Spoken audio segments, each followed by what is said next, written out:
Hi, I'm Thomas Jones, Senior Director of Analytical Services for Safe Food Alliance. And this is Tom Talks.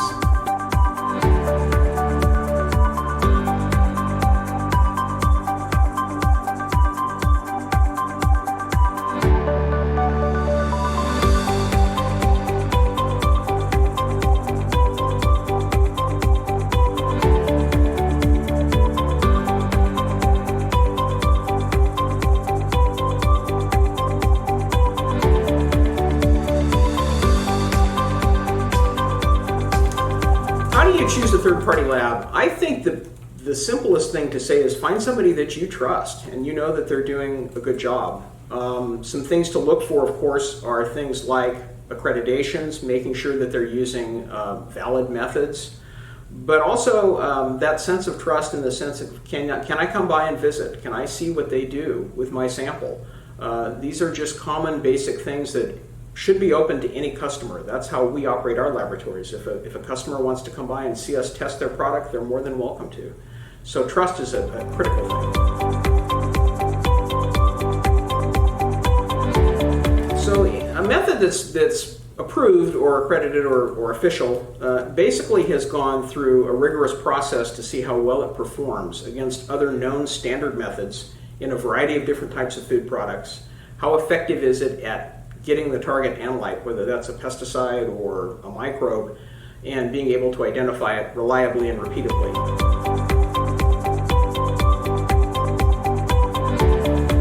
The basic way to do that is to ask them and see if there are some of the standard common accreditations such as ISO or AOAC that are associated with this method.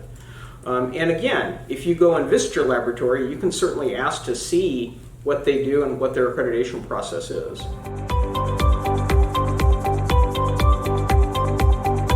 Well, certainly if they are not very responsive to your inquiries, that's your first red flag. I think that's true in any business.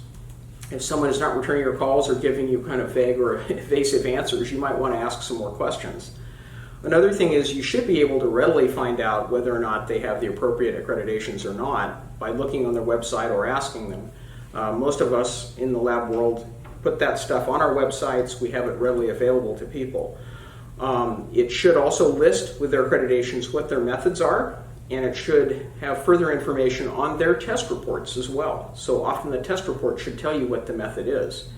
And if you're uncertain, seek some assistance from someone with technical background and technical knowledge. I do this more often than you know, where people ask me, does this method make sense to you? And I will have to look and see if it does in fact match up with what it says on that report.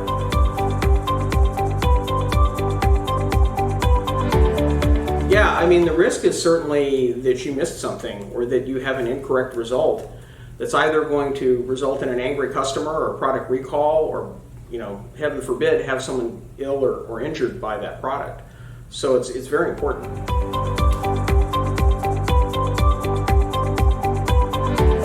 Now, one thing, of course, is the sample itself.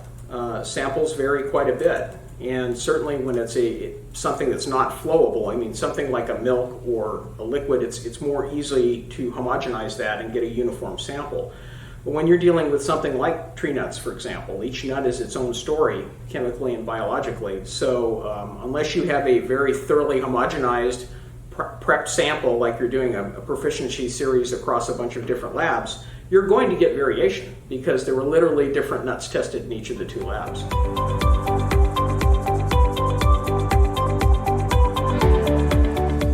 Well, if we make a mistake, the first thing we do is we apologize, but we also try to make it right in any way that we can. If we can comp them some additional testing, we don't charge them for the mistake that we made, certainly, and we do an investigation. As an ISO accredited lab, we are obligated, bound to do an investigation and to share that information with our customer, and we take that very seriously.